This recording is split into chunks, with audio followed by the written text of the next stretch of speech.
بسم اللہ الرحمن الرحیم۔ تمام ناظرین کو اعجاز بابو خان کا السلام علیکم۔ سندھ پبلک سروس کمیشن میں لیکچرر اردو کے انٹرویو کی تیاری کرنے والے امیدواروں کے لیے آج ہم ایک اور ویڈیو لے کر حاضر ہوئے ہیں۔ آج ہم اردو کی نثری اصناف میں سے ایک صنف داستان کی تاریخ پڑھیں گے۔ داستان کسی خیالی یا مثالی دنیا کی ایسی کہانی ہے جو محبت، مہم جوئی اور سحر و طلسم جیسے غیر معمولی عناصر پر مشتمل ہو اور مصنف کے تخیل کی تخلیق ہو۔ داستان میں مافوق الفطرت عناصر، کردار، واقعات اور مقامات کی کثرت ہوتی ہے۔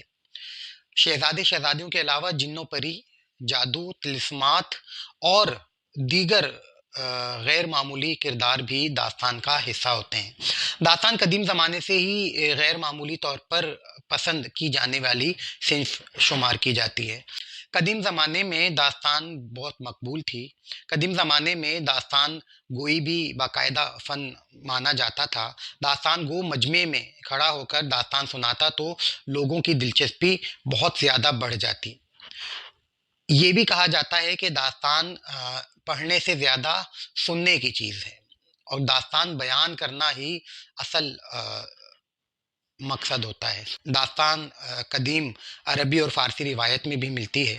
اگر اردو میں داستان کی تاریخ کی بات ہو تو اردو میں ہمیں جو پہلی داستان نظر آتی ہے وہ ملا وجہی کی سبرس ہے۔ ملا وجہی قلی قطب شاہ کے درباری شاعر تھے اور انہوں نے کتب مشتری لکھ کر ایک شاعر کے طور پر بہت شہرت حاصل کر لی تھی، لیکن اس کے بعد آہستہ آہستہ ان کی جو ادبی اہمیت ہے وہ کم ہونا شروع ہو گئی۔ لیکن اس کے بعد اسی زمانے میں گولکنڈہ کے ایک دوسرے بادشاہ عبداللہ قطب شاہ کی فرمائش پر انہوں نے ایک فارسی قصے سے ماخوذ کر کے سبرس تصنیف کی۔ سبرس اردو کی پہلی ادبی نثر مانی جاتی ہے۔ سبرس اس لحاظ سے اہمیت کی حامل ہے کہ اس میں پہلی مرتبہ اردو کو باقاعدہ ادبی اعتبار سے تقویت بخشی۔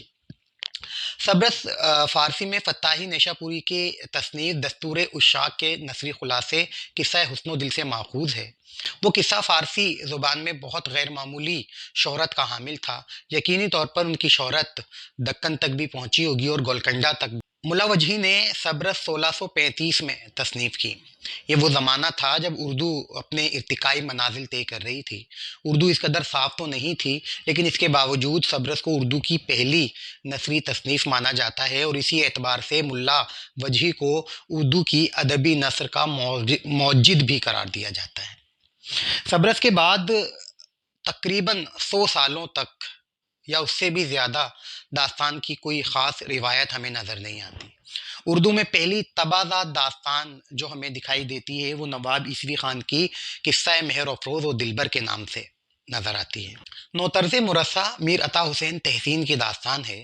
اس داستان میں انہوں نے قصہ چہار درویش کو اردو کا جامہ پہنایا ہے۔ میر عطا حسین تحسین کی انفرادیت یہ ہے کہ انہوں نے اس زمانے میں مقفع اور مرصع نثر لکھنے کا آغاز کیا۔ اس لحاظ سے یہ قصہ خاص طور پر اہمیت کا حامل ہے۔ بعد میں میر امن نے جب باغ و بہار لکھا تو میر عطا حسین تحسین کے نوطرز مرصع سے ہی انہوں نے اخذ اور ترجمہ کیا۔ اس کے علاوہ جو دوسری اہم داستانیں اس زمانے کی ہمیں نظر آتی ہیں ان میں مہر چند کھتری کی نوآئین ہندی اور شاہ عالم ثانی آفتاب کی عجائب القصص کے نام قابل ذکر ہیں۔ عجائب القصص ہندوستان کے بادشاہ شاہ عالم ثانی آفتاب کی داستان ہے۔ یہ داستان بادشاہ نے بول کر لکھوائی کیونکہ اس زمانے میں شاہ عالم ثانی آفتاب نابینا ہو چکے تھے۔ شاہ عالم ثانی آفتاب کو غلام قادر روہیلہ نے دربار میں ہی ان کی آنکھیں نکال لی تھی، لہذا وہ نابینا ہو گئے تھے اور اس کے بعد کے زمانے میں ہی انہوں نے یہ تصنیف عجائب القصص بول کر لکھوائی۔ اس کے علاوہ شاہ حسین حقیقت کی جذب عشق کا نام بھی لیا جا سکتا ہے۔ ایک اور تصنیف بستان خیال کا نام بھی معروف ہے۔ بستان خیال فارسی میں محمد تقی خیال کی داستان ہے۔ محمد تقی خیال نے یہ داستان 15 جلدوں میں مکمل کی۔ اس داستان کا اردو میں پہلا ترجمہ خواجہ بدر الدین عرف خواجہ محمد امان نے کیا۔ خواجہ امان نے بستان خیال کا مکمل ترجمہ کیا۔ آخری حصے کو مکمل کرنے کے لیے ایک دوسرے مصنف کی مدد لی گئی جب خواجہ امان کا انتقال ہو گیا۔ اس داستان کے علاوہ جو اس زمانے میں اہم داستانیں ہیں، ان میں ایک شاعر کی داستانیں بھی قابل ذکر ہیں۔ انشاءاللہ خان انشاء اس زمانے کے ایک اہم شاعر کے طور پر مانے ہی جاتے ہیں، لیکن ان کی ایک انفرادیت یہ بھی ہے کہ وہ ایک ذہین ترین انسان بھی تھے۔ انہوں نے اپنے زمانے میں کئی نئے تجربات بھی کیے، شاعری میں بھی ان کے نئے نئے تجربات تھے۔ انہوں نے اپنی شاعری میں انگریزی اور ترکی کے الفاظ بھی استعمال کیے، اور غیر منقوط شاعری کرنے کا بھی انہوں نے غیر منقوط قصیدہ بھی انہوں نے لکھا۔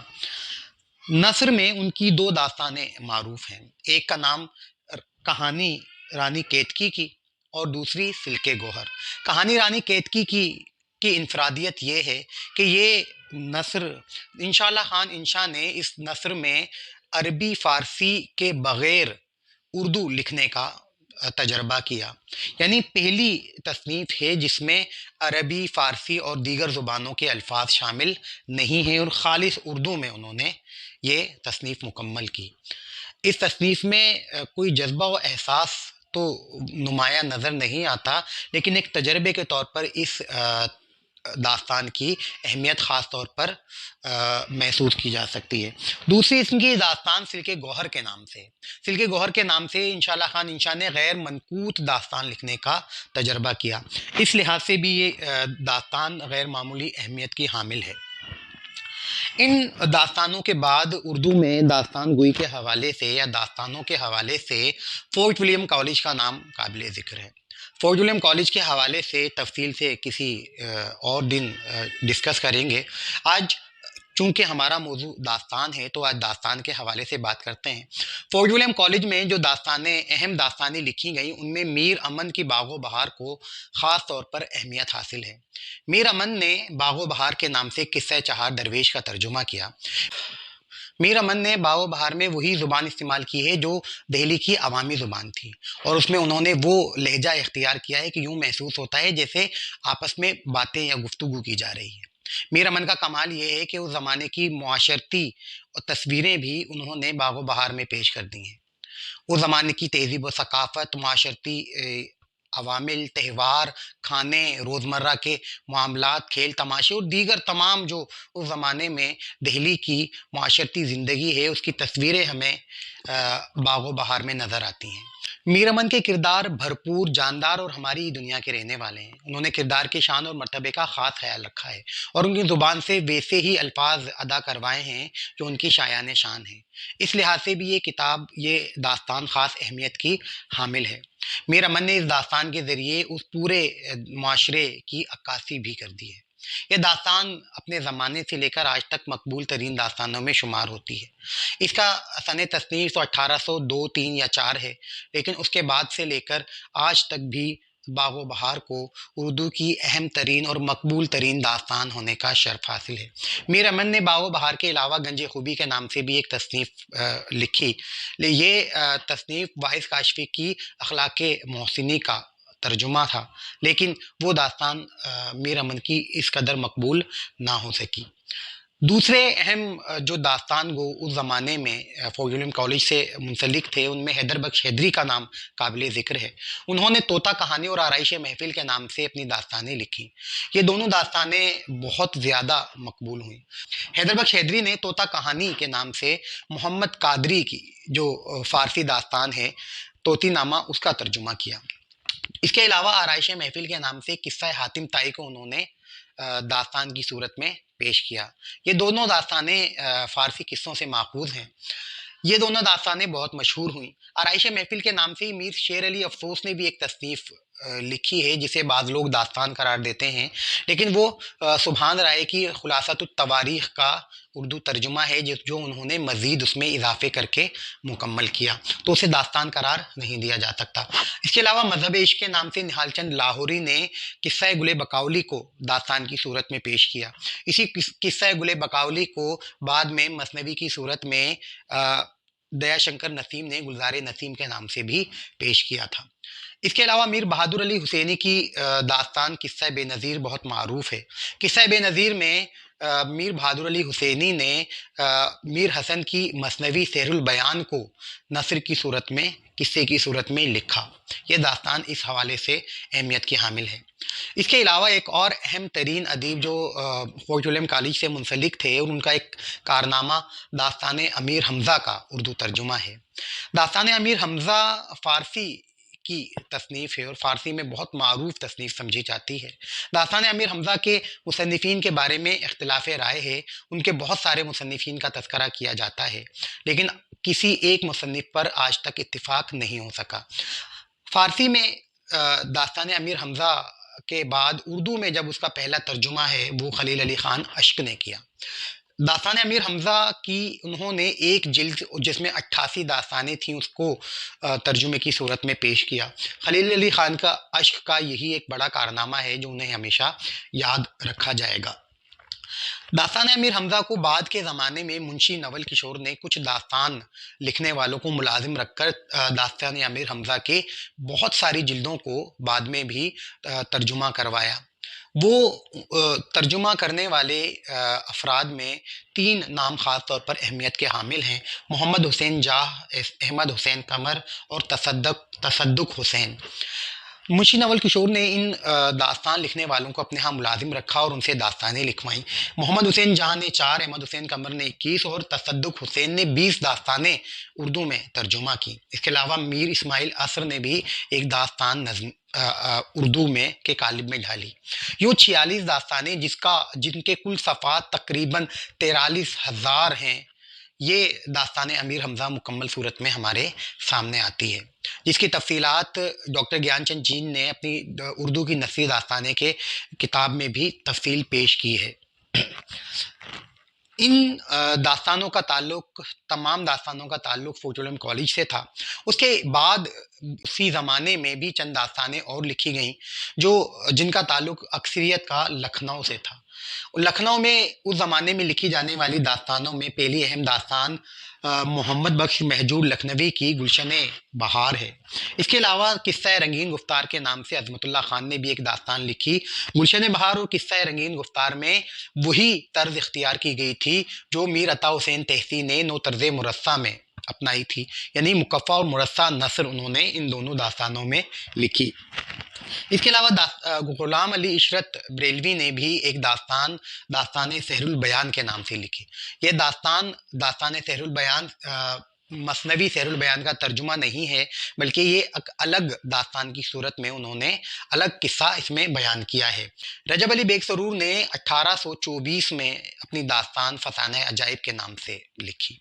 فسانہ عجائب تبازات داستان ہے۔ اس داستان کے اہم کرداروں میں شہزادہ جان عالم، انجمن آرا اور ملکہ مہر نگار کے نام قابل ذکر ہیں۔ رجب علی بیگ سرور نے اس داستان میں کے دیباچے میں میر امن کی باغ و بہار پر بھی چوٹ کی ہے اور دہلی کے روڑے سے یاد کیا ہے اسے۔ فسانہ عجائب کی اصل اہمیت اس کے اسلوب کی وجہ سے ہے۔ فسانہ عجائب میں رجب علی بیگ سرور نے جو اسلوب اختیار کیا وہ مسجع و مکفّہ نثر کا تھا۔ رجب علی بیگ سرور نے اس داستان میں اس زمانے کی لکھنوی تہذیب کی بہترین عکاسی کی ہے۔ اس زمانے کے بازار، دکاندار، عمرا، پرتکلف تقریبات، کھیل تماشے اور دیگر جو خصوصیات ہیں انہیں دلکش پیرائے میں بیان کیا ہے۔ اس زمانے میں وہی نثر زیادہ مقبول سمجھی جاتی تھی جس کی عبارت مکفّہ و مسجع ہو اور جس میں تشبیہ اور استعارات کا زیادہ استعمال ہو۔ مرزا رجب علی بیگ سرور نے یہی روش اختیار کی اور یہی روش فسانہ عجائب کی اصل اہمیت ہے۔ اسی روش نے فسانہ عجائب کو خاصے کی چیز بنا دیا ہے۔ رجب علی بیگ سرور کی فسانہ عجائب اور میر امن کی باغ و بہار کے تقابل کے اعتبار سے ڈاکٹر جمیل جالبی کہتے ہیں کہ باغ و بہار نئی بدلتی ہوئی دنیا کا ستارہ سحری اور فسانہ عجائب قدامت پرست معاشرے کا ترجمان اور ڈوبتا سورج ہے۔ اس حوالے سے دیکھا جائے تو باغ و بہار 20-25 سال پہلے لکھے جانے کے باوجود آج بھی اسی طرح مقبول اور مشہور ہے۔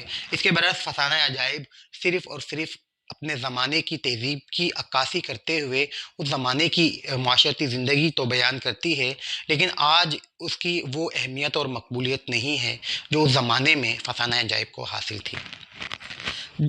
آج ہم نے اردو داستان کی تاریخ کے ساتھ ساتھ تمام اہم داستانیں اور ان داستانوں سے تعلق رکھنے والے جو داستان لکھنے والے مصنفین ہیں ان کے حوالے سے مختصراً بات چیت کرنے کی کوشش کی ہے۔ اس کے علاوہ اردو کی جو دو اہم ترین داستانیں ہیں، میر امن کی باغ و بہار اور رجب علی بیگ سرور کی فسانہ عجائب، اس کے حوالے سے بھی ہم نے گفتگو کرنے کی کوشش کی ہے۔ میں امید کرتا ہوں کہ اردو داستان کی تاریخ کے حوالے سے آپ نے تمام اہم نکات اور اہم داستانوں ان کے مصنفین کو قلم بند کر لیا ہوگا۔ اردو میں داستان گوئی کے حوالے سے جو انٹرویو میں خاص طور پر سوال پوچھے جا سکتے ہیں، اس میں صبرس اور میر امن کی باغ و بہار اور فسانہ عجائب کے بارے میں زیادہ پوچھے جانے کا امکان ہوتا ہے۔ اگر کسی خاص داستان یا خاص مصنف کے بارے میں پوچھا جاتا ہے تو بہت زیادہ امکان ہے کہ ملا وجیح کی صبرس، میر امن کی باغ و بہار یا فسانہ عجائب کے بارے میں پوچھا جا سکتا ہے۔ تو اس حوالے سے ہم نے کچھ تفصیلات آپ کے سامنے رکھ دی ہیں۔ میں امید کرتا ہوں کہ انہی تفصیلات کی روشنی میں آپ تیاری کو اپنی بہتر بنانے کی کوشش جاری رکھیں گے۔ میں امید کرتا ہوں کہ آج کی ویڈیو آپ کو پسند آئی ہوگی۔ آپ ہمارے چینل کو سبسکرائب کیجئے تاکہ آئندہ آنے والی ویڈیو سے بھی باخبر رہ سکیں۔ اس کے علاوہ ہماری ویڈیو کو لائک کیجئے، شیئر کیجئے اور سب سے اہم اپنی رائے ضرور دیجئے گا۔ آپ کی رائے کی روشنی میں ہم اپنی ویڈیوز کو مزید بہتر بنانے کا عمل جاری رکھیں گے۔ بہت جلد ایک نئی ویڈیو لے کر آپ کی خدمت میں حاضر ہوں گے۔ اس وقت تک اللہ حافظ۔